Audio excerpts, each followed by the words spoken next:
Good morning. Today we're going to have the adventure of looking at the philosophy of the Pentacles of the Tarot. Now we've talked about the philosophical journey that we do in our spiritual awakening or enlightenment, we might say. We've looked at wands, which show how we think, or preferably how we need to think and how we often think. The cups of how we feel. And then we have the swords. Now, the swords are always very interesting because there's really about how we handle life. And I find they have a very big effect on our lives and how they work and what they do and how they come. But finally, we come to the Pentacles, which I always talk about them as being the material affairs of life. A lot of people just think they're money. It's not what I find.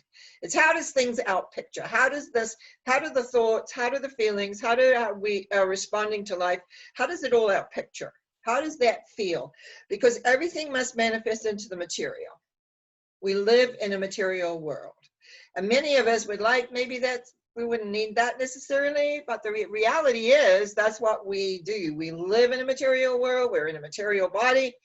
And so it's how do we work with that? When often people come to me, and I'm going to talk just briefly about money for a moment. I did study spiritual principles of wealth.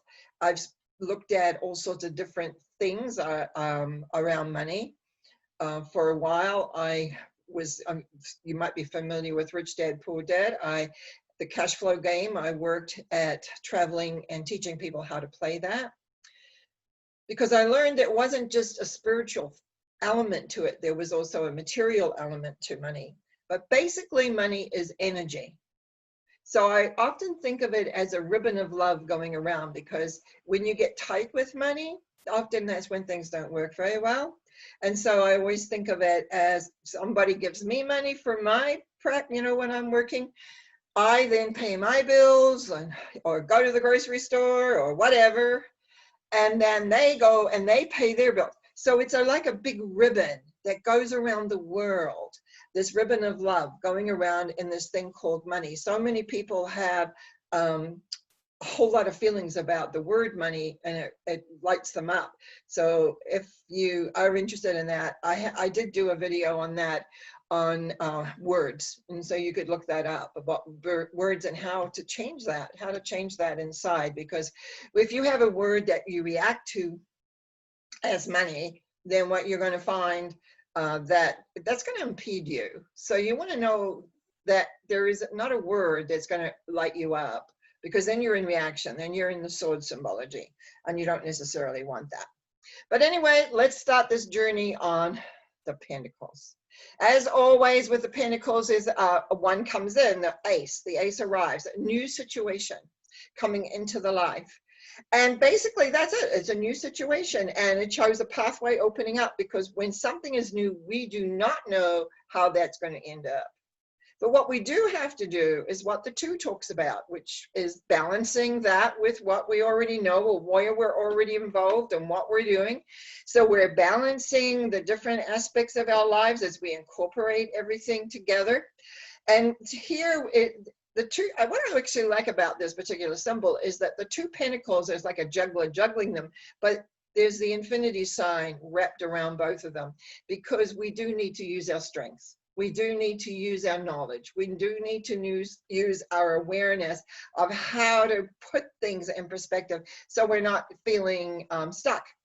But what happens often when we're working on a project, or when we're working on what we're wanting to create, other people are involved. In our material world, we're not alone. We're alone in our thoughts. We're alone in our feelings. We're even alone to a large degree in how we're reacting, even though other people are going to be involved in how we're reacting. But it's our reactions. But in the material world, other people are involved in it. And that shows up in number 3. It is the only pentacle card that has a dark background. All the other pentacles are colored in yellow. This is not. They're just 3 and they're encased in stone. But this comes up so often. 2 people are holding like a map. Well, I call it the map. The plans of what the workman is working on. Now, when you've got a project and you're working with a project, and other people come along and tell you how you're supposed to do it. How do you feel? Sometimes you feel really frustrated. Sometimes you have to take time away and you don't really necessarily want to take time away. When you have family, family's always knocking on the door for one reason or another that you're going to go and spend time with or look at or do. And so frustration, and that's what I often see with the Three of Pentacles, is the air of frustration because you're not able to just get on doing what you want to do. Interruptions, all of these things. And also you're wanting to create what you want to create. Now, in the Pentacles, it's not a very easy line of like 1, 2, 3, 4, 5. It doesn't follow super smoothly. And as we go from a 3 to the 4, and at first I looked at that and when I was linking these all together to find the story of it, because in the 4, there's a man sitting in front of his town, and he's got his 2 feet planted on pentacles. He's holding a pentacle. He's crowned with a pentacle. And it's like it's holding on. And it's like, this is mine. I want this. And sometimes we need to hold on to things. But very often when we begin to close off, and we've seen that in some of the other symbology, that the moment we get tight, things don't work very well. And that's what happens here when you get really tight. Maybe it's about your ideas of what you're working on. Maybe it's about something else, but all of a sudden you get tight. This is mine. This is how I want it to be. You could say that little bit of stubbornness comes in, and we go to the 5. I see the 5 often. 5 pentacles are in a beautiful window. 2 people, one a cripple, one obviously poor, barefooted in the snow. Well, the cripple's got his feet bound, but they're out in the snow. It's cold. Snow is falling down. It is a black background, but there's snow in a beautiful window there. So this would signify, the window would signify where enlightenment is, where you could feel like you belong, where you could have probably solace, someone supporting you. But what you're feeling is, and the key I gave to this card is out in the cold. Now, I remember one time when I wasn't invited to something and I was doing my daily readings and this card came out and I went, oh yeah, I'm feeling out in the cold. They didn't invite me. I wasn't invited. And so that it can be as simple as that, or it can be economics as well, that you're feeling like that you have no money, you don't know what to do, and where am I going from here? It's perspective again. How are you utilizing your mind and your feelings and your responding? How are you using your philosophy? Now, as we move through the symbology of the pentacles in the 6, the crippled person, the person that's handicapped there. I don't think they use that word crippled anymore. Sorry, I'm showing my age. The handicapped person, sorry, is, and the you might say the other person with them, because we've got 2 people here crouching down on the ground, very much like a merchant. And the merchant is holding the scales over the scales over one person's head, and he's handing out obviously some coins to another person. Now, there's a lot of significance in this particular symbol. The 6 symbols are up in the air. And if we look at how they're placed, 3 are placed on one side, 1 is placed in the center up the top, and 2 are on the side. And if we look at those symbols, we could see how they could relate basically the first 3 symbols of the run. Now, what I find in this particular symbol is, where does my eye go? Am I the merchant? Am I the person receiving?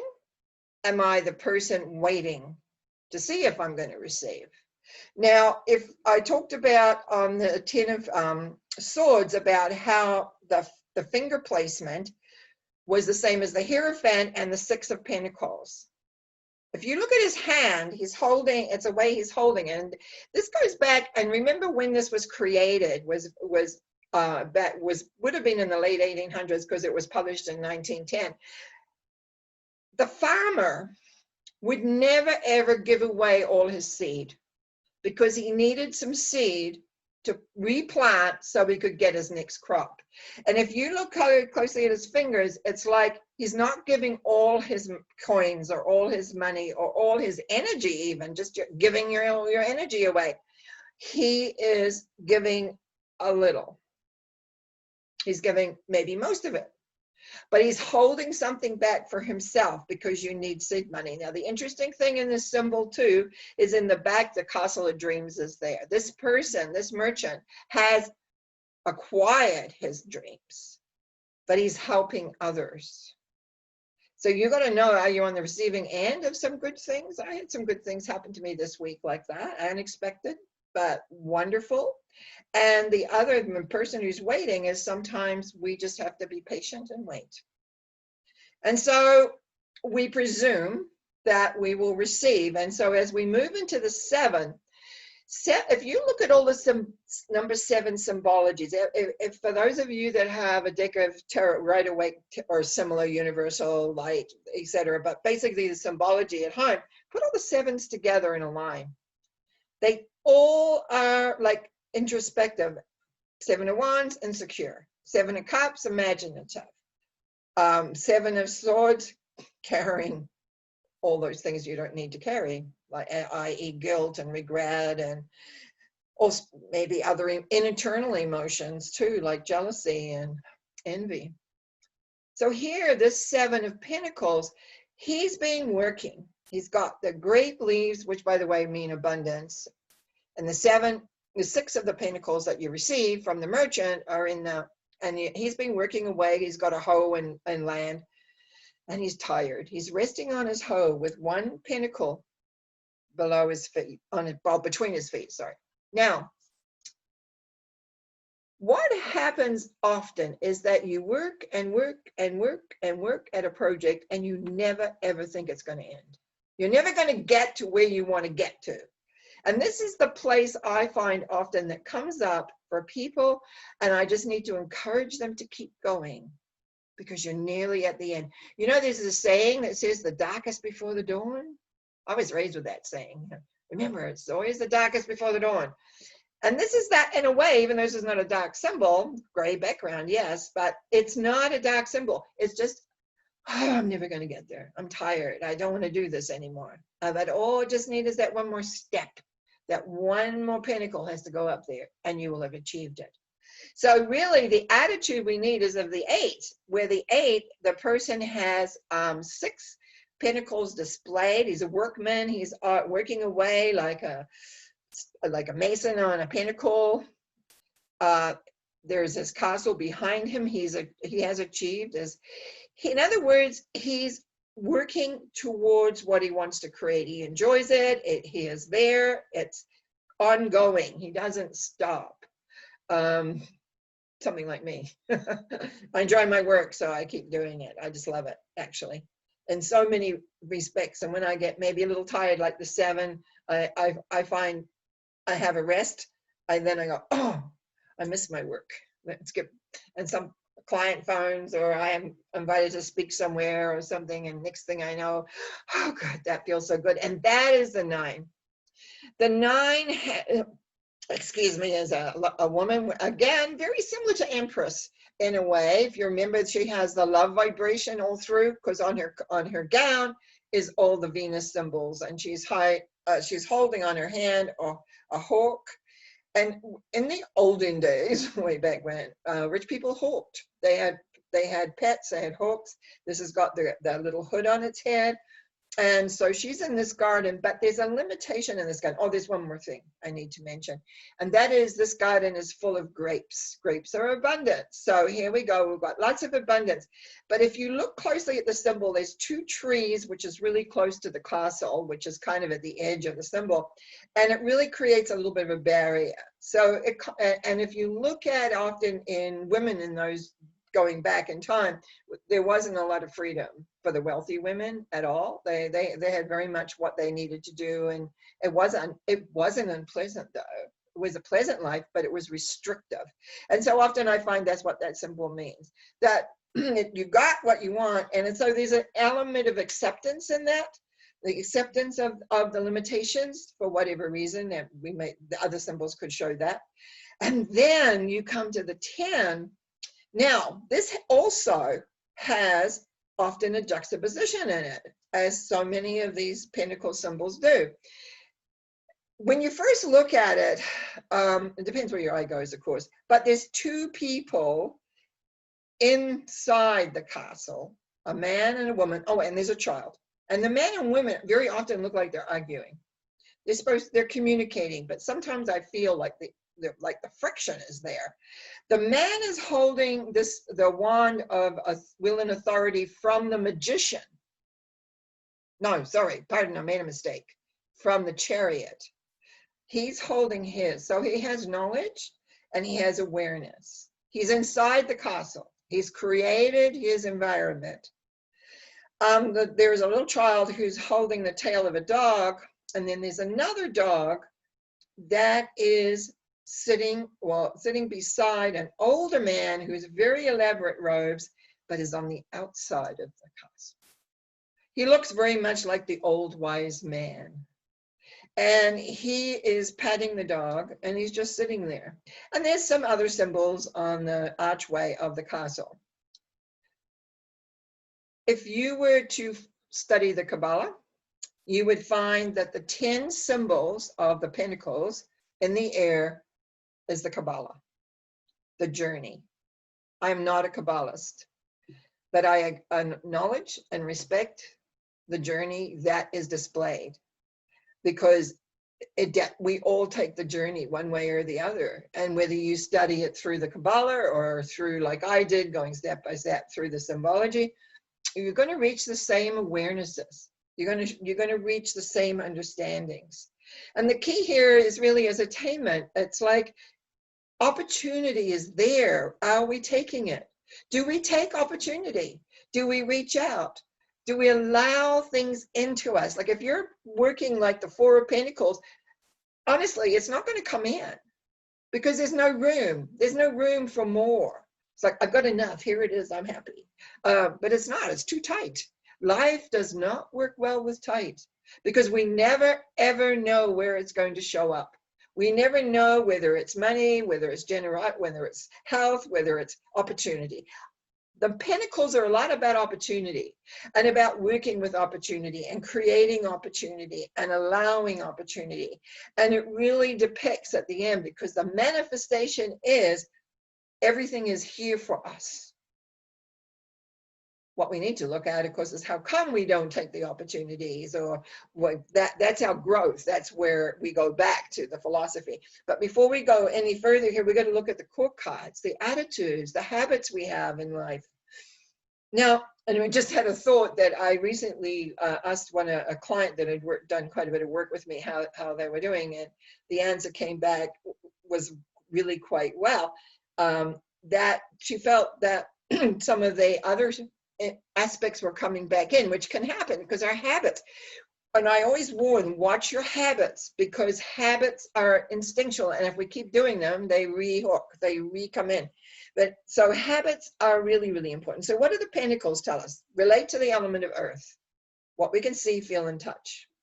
The page, like most pages, is absorbed in his pentacle and probably not really seeing the beauty around him, because it's a very nice thing. And there's a way of this there. I don't know whether the artist deliberately did this, but probably. There's some plowed fields there, but if you look closely, it looks like it's falling away, like down a hill. And I often think, the page is not the fool. The fool walks off the edge of the cliff and you know he'll be okay. The page won't. But it's like we get caught up in things. And very often we can do that. We can just get so caught up. We don't really see what's around us. We don't hear. We don't look. Now, on the other hand, our Knight of Pentacles on a sturdy black horse overlooks the plowed fields, but he's not moving. He's the only horse, only knight that doesn't move. There's an issue with this. There's 3 symbols I call procrastination symbols. If you're a procrastinator, you probably have the 7 of Pentacles somewhere there. But there is also the Knight of Pentacles, the Queen of Cups, and then the King of Cups. And if I have two of those three symbols, maybe also with the 7, I know I'm dealing with a procrastinator. Procrastination, like most things, come from what's going on in your mind. So anyway, the Knight is waiting. Now, sometimes when you go to plant, you have to wait, and I understand that. But what I found is that usually this comes up when you're waiting, and very often will come up with the Knight of Swords. And the Knight of Swords, if you remember, is plowing into things way too fast because we wait too long, and then we go too fast trying to catch up. So anyway, that's a little side there. The Queen of Pentacles. The Queen and the King is like, I don't know, I just like those attitudes. The Queen of Pentacles is a lot about acceptance because she sits in her throne in a very big garden looking at the biggest I think it is the biggest pentacle, except the ace, of course. But it's a pretty big pentacle she's looking at. Little rabbit showing abundance, and sometimes will come up for women who are expecting the symbol also. But there's a rose bush, the red roses of desire, that goes right over her head. And she's looking at her symbol. So there's limitations here. And I'm in the book, one of my books, I know I wrote that this was like a person who would, a woman, because we're looking at a woman right now, but it could apply to any person. A person who wants to do something, but circumstances have it, they can't. I wrote that it's like a woman who would like to go to work, but needs to stay home with the children. And so there's an acceptance level that happens. We accept that. And it may not be exactly everything we want, but it's still the preference, it's what we want, it's what we're going to do, it's how it's going to work. And so everything is here, and mostly this will show up when there's other acceptance symbols around. The level, the ability to accept things as they are. Now, acceptance to me, I'm just going to add this, I find, if you accept something 100%, not 99%, but 100%, then you are freed up to make a decision about what you want to do about it. And what I find the majority of us, including myself often, we don't accept 100%. We accept 90%, even 99%, but it's that 1% difference that makes the difference. And so acceptance is really probably one of the, perhaps I still think, hardest things for us to do is accept things that we don't really want to accept, but it frees us up when we do. So I just thought I'd throw that in there. The King of Pentacles has everything, and it leads actually into the Magician of the Higher Arcana because of his crown. His crown is roses and lilies, which is what, of course, the Magician has at the bottom of him. The red roses of desire, white lilies of inspiration, has the Laurel Wreath of Laurel Wreath of Victory as well there. He sits in, there's bulls, which again, earth, and it's in the castle. On his feet, he's got encased in iron like the knight. So he's fought the battle of life, and he has, there's this figure down here, and I always wonder what that is. But anyway, he's suppressed what he doesn't want to deal with. Holds a spear of the world in one hand, the pentacle in the other, which he looks at. He is a master of his world. It is something to aspire to be, and to know. But this journey of the Pentacles took me a long time to find a thread, because it's kind of up and down and around, and then this and then that, and it brought in more people, and just what I realized, that the main thing is that this, I'm going to call it a struggle that we have often to manifest into our worlds how we want things to be, how we want them to create, how we want them to work, and to concentrate on the vibrations of 9, which is acceptance, very similar to the Queen, and the 10, where we have opportunity. Do we take opportunity, or do we stay hassling it? Very often as we do, we question or doubt. And again, if we find, when we put other symbols together, because we're just looking at the whatever journey this says, and I know this is a lot of what I think and say is perhaps not accepted in the bigger picture, but I find it works. And I find when you're reading, when you're putting things together and you find that link that goes, or what I call the silver thread, how it works through, is that's what makes it work. and how it figures. What is one person going from here to there? I had a very complicated reading yesterday. Person I've read for before several times. I picked the cards up and I said, these are really heavy. Well, it turned out 2 weeks ago, he did have a heavy situation come into his life and he was having struggles dealing with that. And consequently, we were able to straighten some things out from where he needed to let go and became aware of. And that is really the wonder of tarot. If you look at this whole element of the philosophical element of life, if you apply that to your life, no matter where you put yourself, no matter if your back's to the wall or you just don't know what's going on, there's something to help you work with it and understand it. It's been the basis of a lot of my work, not that it's the only thing that I've studied or looked at or applied, but the philosophy has helped me many times and helped many, many of my clients. And so I really want to thank you for watching. I want to thank you for subscribing if you have done to the channel. I want to thank you for just giving me the opportunity to be able to share what I've come to understand and learn over these years. I'm approaching another birthday. In fact, this is showing on my birthday because I'm recording it early because I won't be here. I really want you to know that if you have comments, please leave them or contact me through my website, www.normacowie.com. And in the meantime, as often we would say to each other, us tarologists, tarot on. Thank you. Bye now.